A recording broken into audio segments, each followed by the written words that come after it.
If you were driving through the neighborhood and saw something like this, you might wonder, what on earth is a huge steam engine doing in a place like this?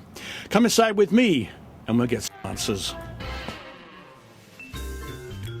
I'm talking to Faith Blue. Faith is the manager of the Lomita Railroad Museum, and I'm sure when people drive by and see this huge engine here, I mean, what on earth do they say and think? Do they come inside and say, what is this? Absolutely, because you don't see a train every single day in a residential area. And there's a long background and history to this. Our founder, Mrs. Irene Lewis, built this museum. She lives where her home used to be, where the parking lot is. And where the grassy area is where her factory, Little Engines, used to be.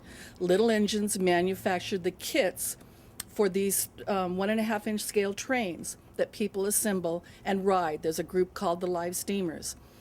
As a tribute to her late husband, Mr. Martin Lewis, and her passion for the steam locomotive, she built this museum. About what year was that? She built it in 1965 and opened it to the public in 1966. Did did she have much trouble getting hold of a train? She had a little bit of trouble. She purchased this train for scrap. It was heading for the scrap yard because the era for steam locomotives was dying. It was turning over and transitioning to diesel. So she purchased this for scrap, restored the train.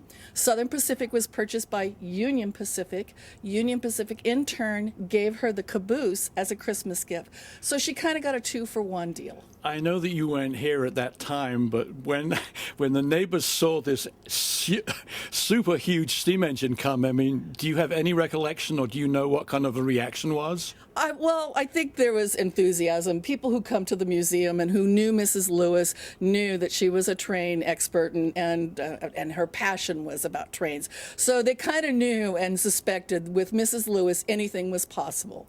And so it was a little bit of a surprise to some people. We have pictures, photographs of how the trains were brought here. But again, with Mrs. Lewis, if she could dream it, it would happen, and the neighbors knew to suspect that.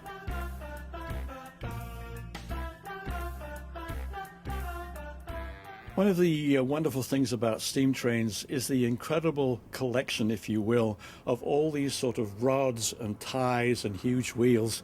So different from diesel trains today. Do you want to just say a few words about that?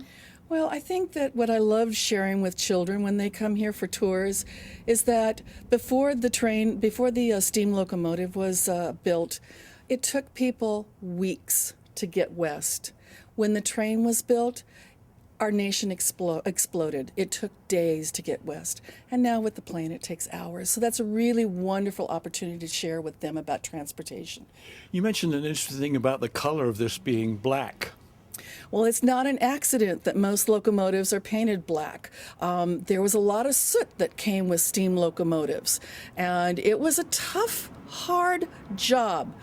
It's romanticized, but you have to remember that it was a lot of hard work. And it was all open to the elements for the engineer and the coal guy. And the passengers. I mean, they would talk about clean coal later in its history. And that was a big deal because if passengers had their windows open, if they were wearing a light-colored outfit, it might not be so light-colored once they were done with their trip. We're standing inside the, I think, fascinating museum here. And Faith, perhaps you could tell us some of the really interesting, I mean, it's all interesting, but tell us some of the especially interesting things that we have here. You bet. One of the things that tells the best about the story of how we even are here is the Utah assembled 1.5-inch scale train. These trains were from the assembly of the kits that Mrs. Irene Lewis manufactured. These were kits? These were made from kits. So the foundry and everything was here on this property. And so this is the source of revenue that built this museum, that purchased the rail cars, that purchased the property across the street, that made this dream come true. Okay. I understand that you have some things, I think, over there displaying one of the things that is missing from many railroads now, and that is eating on board the train. Right. Well, thanks to Fred Harvey, he brought restaurants to the West and introduced the idea of a fine meal on your train trip. So this came later, eating on a train came later in the steam locomotive's history, but dining became a very formal event. It was on your stoneware and your glassware and silverware and the service plates. It was a big deal. You came dressed up for the occasion. And when you look at some of the menus, they served wine and some of the prices. Wouldn't we love to get a meal today for some of those prices? Isn't it wonderful that people actually had the, the foresight to save stuff like this? Absolutely. There's a lot of historical societies. There are hoarders, but there are people who really realize that there are items out there that are important. And if you don't save them, they're gone and they can never be recovered.